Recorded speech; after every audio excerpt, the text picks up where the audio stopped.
Jangan lupa like, comment, and subscribe channel YouTube TVRI Bengkulu dan nyalakan lonceng notifikasinya.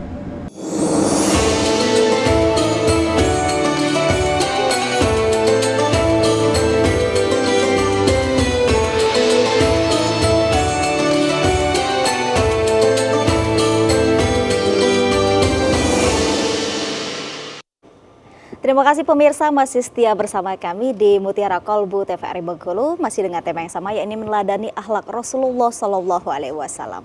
Pak Ustadz, kita kembali lagi ke pertanyaan meneladani akhlak Rasulullah ini, Pak Ustadz.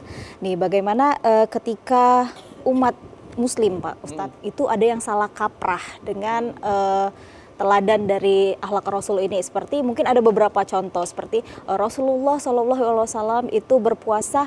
Pernah sesekali dia berpuasa itu lanjut tidak berbuka di sore hari, lanjut keesokan harinya. Ada juga yang meneladani bahwa Rasulullah kan beristri lebih dari satu, Pak Ustadz. Itu bagaimana? Saya seperti ini karena mengikuti sunnah Rasul, katanya Pak Ustadz. Gitu. Bagaimana Pak Ustadz menanggapi hal-hal yang seperti itu? Baik, ada memang hukum itu berlaku hanya kepada Nabi, tapi tak berlaku kepada umat. Contoh, sholat malam itu, tahajud, itu wajib bagi Nabi, tapi tak wajib bagi kita. Sunnah bagi kita. Termasuk tadi istri, itu diperbolehkan Nabi, tapi tak berlaku bagi kita. Kita diperbolehkan lebih dari satu, 4. Boleh nggak Mbak 4? Boleh nggak ibu-ibu? Boleh nggak? Ya, pertanyaannya boleh nggak? Iya. Kok enggak? Ini ayat. Kan ayatnya fankihu ma tabalakum minan nisa masna wa sulasa wa ruba. Fa in khiftum ala ta'dilu fawahidah. Kata Allah, nikahilah perempuan itu 2, 3, 4. Kalau tak mampu kau adil, kata Allah, maka 1. Maka berarti bolehkah menikah lebih dari 1? Boleh. Jawab Ibu. Boleh, apabila mampu ya Ibu. Ketika kita tak boleh, berarti kita menentang ayat dong. Berarti boleh kan? Sepakat di sini boleh. Boleh kan?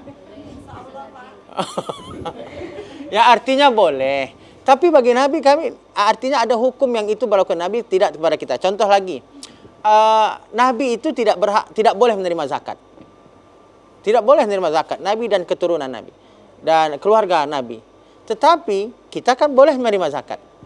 Jadi ada memang hukum-hukum yang itu tidak boleh, yang berlaku pada Nabi, tidak kepada umat. Tetapi tadi, bukan tadi, kalau Nabi kan istrinya sampai 9 dan berapa ada 11. Kita boleh tapi 4. Nah itu juga menjadi contoh bahwa ada memang hukum berlaku Nabi, tak berlaku pada kita. Jadi sunnah Nabi itu semua. Kalau ada orang katakan, aku beristri 2 ini mengikuti sunnah Nabi, betul, jangan dibantah. Cuman masalahnya, ada orang hanya fokus sunnah Nabi kepada istri saja. Jadi sunnah Nabi itu diterapkan semuanya, bukan hanya perkara istri. Ini tadi, aku beristri lebih dari 1 karena mengamalkan sunnah Nabi. Sementara sunnah yang lain, puasa Senin Kamis dia tidak puasa, kemudian dia tidak sholat ke masjid, kemudian ya artinya ini salah. Jadi disebut menghidupkan sunnah Nabi itu semua secara keseluruhan. Karena Nabi katakan dalam hadis itu, man ahya sunnati faqad ahabbani wa man ahabbani kana ma'ya fil jannah. Siapa yang menghidupkan sunnahku, artinya mencontohku, berarti dia mencintaiku, kata Nabi. Siapa yang mencintaiku, masuk surga bersamaku. Jadi ada cara kita masuk surga bersama Nabi dengan cara mencontoh Nabi. Dan itu bukti cinta itu memang harus mencontoh Nabi. Jadi yang kita contoh jangan satu aspeknya, jangan perkara istri, tapi perkara seluruhnya. Jadi bohong ketika kita mengaku cinta, tapi tak mencontoh. Dan itu kalau kita perhatikan, Mbak Rara, kan itu hukum alam. Ketika kita cinta kepada seseorang, ngefan kita kepada seseorang, kita pasti akan mengikuti orang yang kita cinta. Kayak anak-anak cewek itu kan ketika dia ngefan dengan artis Korea. Iya. Mulai gaya rambutnya, cara pakaiannya, dia ikuti. Kenapa? Karena dia cinta kepada sosok itu. Hukum alam itu. Anak kita ketika dia cinta kepada, dia ngefan kepada tokoh kartun, misalnya Ipin Upin, dia akan mencontoh bagaimana gaya Ipin Upin, makanan kesukaan Ipin Upin, ayam guring, betul. Dia akan contoh Ipin Upin, bajunya merek Ipin Upin, semuanya. Karena itu hukum alam, ketika kita cinta kepada seorang, dia akan mencontoh. Begitu juga bagaimana mencintai Nabi, wajib mencontoh. Maka bohong kalau ada orang aku cinta Nabi tapi dia tak mau mengikuti Nabi. Dan mengikuti Nabi itu semuanya dalam kehidupan Semua rumah tangga. aspek. Jangan satu tapi semua. Karena kita ini kan memang dalam syariat itu menganggap mana yang cocok kita ambil, mana yang enak kita ikuti, yang tak enak kita tinggalkan. Ibarat hari ini syariat itu persis seperti kita ngambil gulai di prasmanan. Di meja ada pilihan gulai-gulai yang banyak, yang cocok kita ambil, yang nggak cocok kita tinggalkan. Ini yang salah.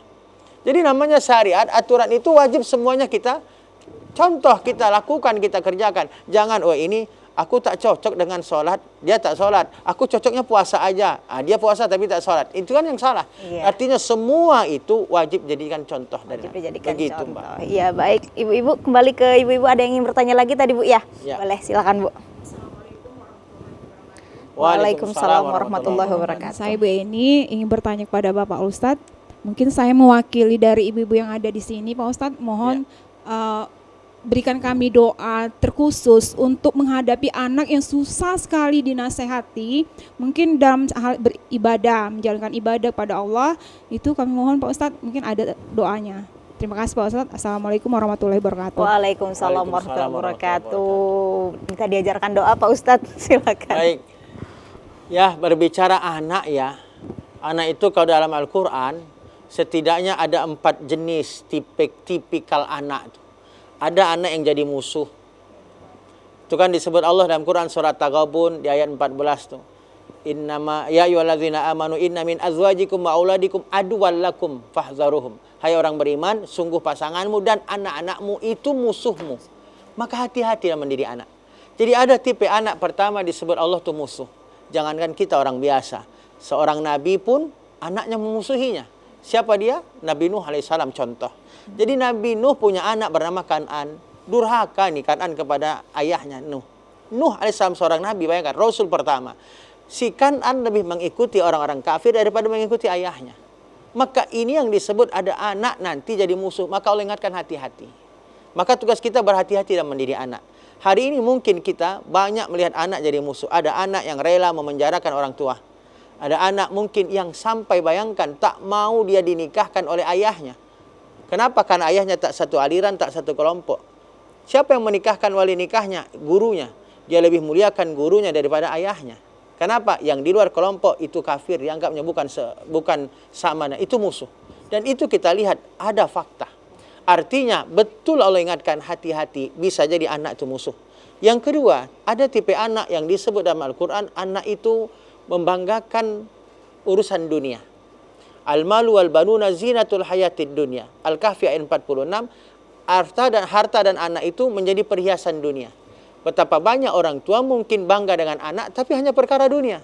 Di mana anak? Oh, anak aku di Inggris, di Amerika, kerja gajinya, salarinya 100 juta, sekian. Hanya bangga urusan dunia. Maka ada anak kebanggaannya batas ukuran dunia. Ada anak yang disebut Allah ujian. Nah ini tadi, innama amwalukum wa auladukum fitnah. Dalam Quran surah At-Taghabun ayat 15, sesungguhnya hartamu dan anakmu kata Allah ujian. Dan yang keempat, ada anak yang disebut membanggakan dunia tapi menyelamatkan di akhirat. Ini semua kita orang tua pasti pingin tipe nomor 4. Wallazina yaquluna rabbana hab lana min azwajina wa dzurriyyatina qurrata a'yun waj'alna lil muttaqina imama. Dalam Quran surah Al-Furqan ayat 74 itu Allah gambarkan doa yang diajarkan Allah. Ya Allah, berikan kepada kami pasangan dan keturunan qurrata a'yun. Qurrata a'yun itu sedap dipandang mata, menyejukkan hati, membanggakan dalam perkara dunia. Tapi tak cukup, waj'alna lil muttaqina imama, jadikan anak itu ikutan buat orang bertakwa. Artinya anak ini membanggakan perkara dunia, tapi anak ini soleh bahkan menyelamatkan di akhirat. Tipe anak nomor 4. Artinya bahwa ini ada gambaran tipikal anak. Satu musuh, satu banggakan hanya urusan dunia, yang satu lagi adalah ujian, keempat bangga dunia, menyelamatkan akhirat. Nah, ketika hari ini anak kita kenapa dinasihati susah? Jangan langsung kita memponis anak yang salah. Karena anak itu sesungguhnya, kata Nabi, terlahir dalam kondisi suci anak itu. Siapapun anak itu. kullu mauludin yuladu 'alal fitrah fa abawahu ayyuhawidani aw yunasirani aw yumajisani. Setiap anak, kata Nabi, terlahir dalam kondisi fitrah, suci itu anak. Tergantung orang tuanya menjadikan dia Yahudi kah, Nasrani kah, atau Majusi kah. Artinya anak itu suci, semua anak terlahir dalam kondisi suci. Tergantung kita orang tua membentuknya. Maka anak itu ibarat botol kosong, Mbak Rara. Iya. Botol kosong itu ketika apa kita isi, maka berubahlah nama botol menjadi botol sesuai isi. Iya. Ketika botol kosong kita isi kecap, kita sebut nama botol tadi menjadi botol kecap. Ketika botol kosong kita isi sirup, berubah namanya menjadi botol sirup. Penyebutan botol sesuai dengan apa yang kita isi. Begitulah anak ibarat botol kosong, tergantung apa yang kita isi.